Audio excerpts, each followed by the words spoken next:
Bien, alors nous sommes toujours au forum de l'association de Sucé-sur-Erdre et j'ai le plaisir d'accueillir Monsieur Chloé Serge. C'est ça.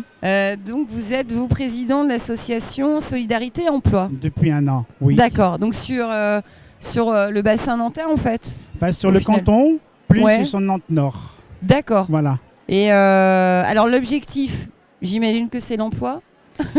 L'association comporte deux secteurs d'activité, si vous voulez, qui sont toutes liées à l'emploi. Ouais. En résumé, l'association intermédiaire, qu'on appelle AI en abrégé, qui concerne des chômeurs relativement de longue durée, autonomes, non, plus ou moins autonomes. Ouais.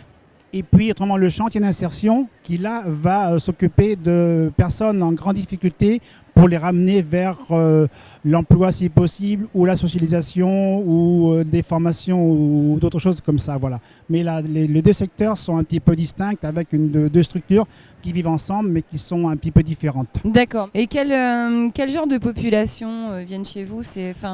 En termes, par exemple, d'âge, je ne sais pas, j'ai pas trop de notions. En général, c'est quand même des personnes. Il y a un peu de tout, mais en général, si je reprends le tableau, je ne sais pas si tu l'as là, c'est des personnes quand même qui ont une certaine expérience, qui ont 40 ans et plus. Souvent, ah oui, quand même, d'accord. Voilà. Les jeunes moins fréquemment, mais il y en a quand même aussi. Donc là, c'est vraiment plus des personnes qui, tout d'un coup, se retrouvent dans une situation complètement précaire. Tout à fait. Pour plein de raisons. Pour plein de raisons, voilà, évidemment. On est dans un monde où il y a régulièrement plein de facteurs. C'est les mêmes pour tout le monde. Voilà. Et en majorité, vous dites, c'est plus la quarantaine en fait. C'est vraiment des gens qui. Avant, c'était beaucoup de femmes et moins d'hommes. Et actuellement, dans la I, c'est autant d'hommes que de femmes. Il y a une évolution.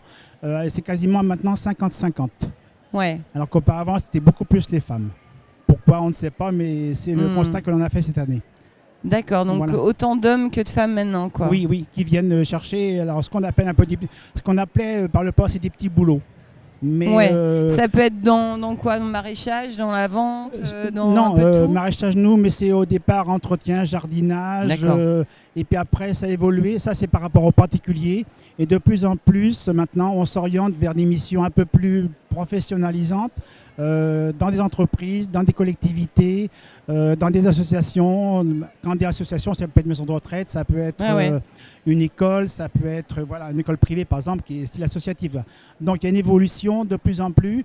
On a moins de missions en particulier, mais on compense par des missions plus en milieu de travail ordinaire, si je puis dire, qui sont bien plus intéressantes pour les gens parce qu'ils sont vraiment dans un milieu où ils ne sont pas seuls, ils sont à travailler avec d'autres, il faut de la production et tout ça. Voilà. D'accord.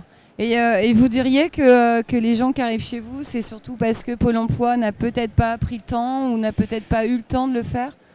Là, je ne pourrais pas répondre. Je pense qu'il y a un peu les deux, parce qu'en fait, l'accompagnement est quand même très personnalisé, donc ça leur permet plus personnalisé avec vous. Oui, bien plus, parce que c'est des rencontres régulières.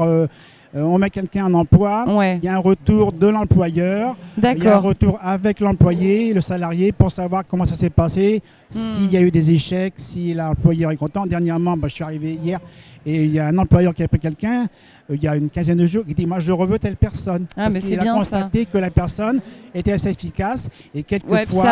ça revalorise aussi du coup. Voilà, et quelquefois il y a de l'embauche derrière, c'est rare, mais il y a des gens qui quand même vont un peu tester aussi les personnes par ce moyen-là, et si ça se passe bien, vont les embaucher. Et là, c'est quand même pour nous, c'est intéressant, et pour nous et aussi pour les gens surtout. Et j'imagine également que vous avez besoin d'employeurs. Tout à fait. Tout à fait. Alors, on essaie justement d'étendre notre réseau des employeurs. La directrice fait partie de l'entreprise des entreprises Chaplaine. Donc, ça fait des réseaux. Et on a un groupement interassociation d'intermédiaires sur Nantes.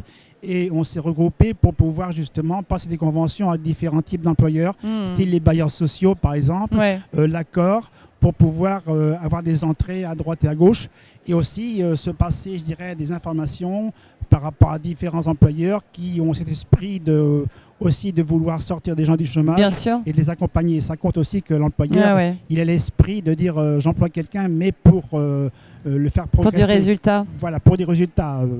C'est intéressant. Donc on essaie d'étendre ce réseau-là, on travaille là-dessus en communiquant par tous les moyens que l'on peut. Et en termes de permanence, je ne sais pas, vous avez des permanences ou vos bureaux sont ouverts tous les jours? Les bureaux de la Chapelle sont ouverts tous les jours et on fait des permanences une fois par semaine à Trélières, Grandchamp et Sucé. D'accord. Et Ils les sont gens vous pas- contactent comment? Beaucoup par téléphone.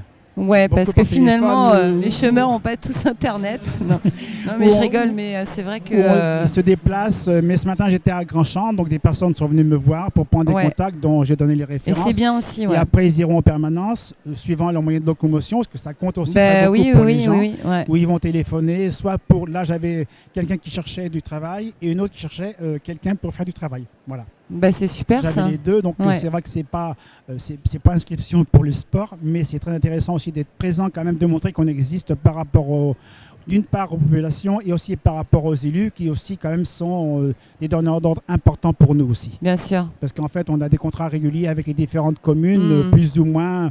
Ça se tient à peu près régulièrement tous les ans, mais c'est important pour nous aussi. Bah écoutez, merci en tout cas de contribuer à cette solidarité On humaine. fait ce qu'on peut. Parce que c'est vrai qu'on est dans un monde aujourd'hui où quelque part on en a tous besoin. Oui, c'est ça. Mais Et il y a quand même de des donner gens votre temps. qui prennent du temps pour faire ça. Voilà. Et c'est très bien. Merci beaucoup. Je vous en prie. Au revoir.